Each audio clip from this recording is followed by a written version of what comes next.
bàbá ara ìwọ ló lára ọba ara lóríṣun ara tí ò lè ra ọmọdé wá àgbẹ̀ wá ẹ wá wàrà nínú ara tọ́ba ara fi dára.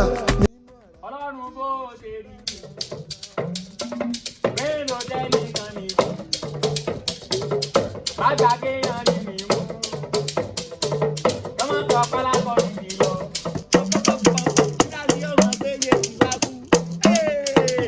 Owó ní ẹ lásán ló fẹ́ gbà láì mọ̀ pé tó ìyókò ni ó lè kú kí irú mi lè yé.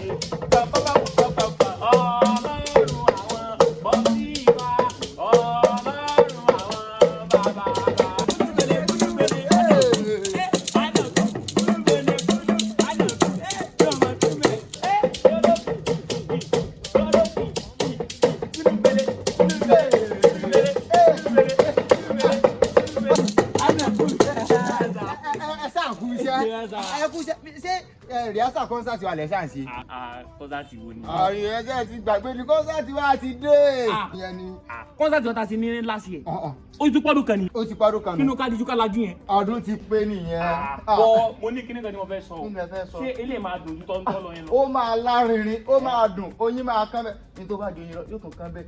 Torí pé kí ni àwọn olórin jàǹkànjàǹkàn, àwọn afàdúrà jagun, àwọn olórin, àwọn oní ẹ̀fẹ̀, àwọn kọ́mẹ́dì, àwọn oní dírámà tó wà sí ẹ má bínú sáré kan sí o pé ìbéèrè mi tún pọ̀. ẹ tún béèrè. Ṣé a máa ṣe jollof rice lọ́dún? Ṣé ìyẹn ni ẹ máa jẹ jollof rice? Kódà ẹ wò ó máa ní nǹkan nú ẹran. Ẹ má ṣàlàyé wa torí jollof rice rẹ ṣe fẹ́ wá. Olúfèlè àdàkù àdàkù àdàkù àdàkù àdàkù Ọlọ́run àwọn ọtí wa Ọlọ́run àwọn bàbá bá.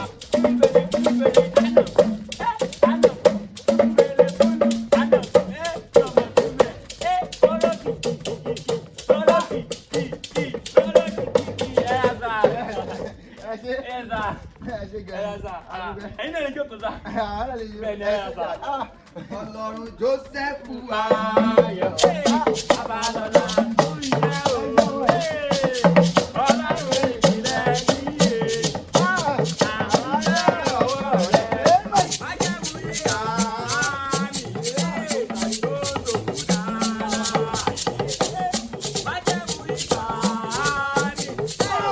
Tó bá bòyún bí wẹ́rẹ́.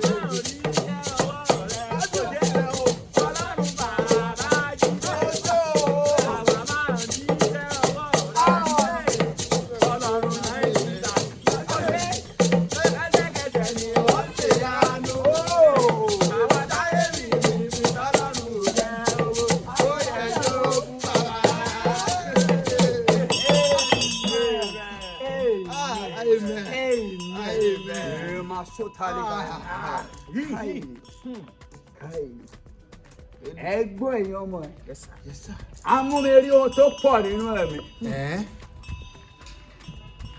amúmẹ́rí wípé ọ̀pọ̀lọpọ̀ ènìyàn wọn ò mọ ọjọ́ tí a máa ṣe kọ́nsáàtì nínú ìjọ bàbá rà sí Dádì ẹ jẹ́ kán mọ̀.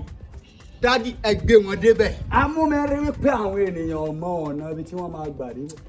Ẹ sọ fún wọn sá. amúmẹ́rí pé àwọn ènìyàn ọmọrún tó máa ṣẹlẹ̀ lọ́jọ́ yẹn. Ẹ jẹ́ kán mọ̀ sá. Ẹ gbọ́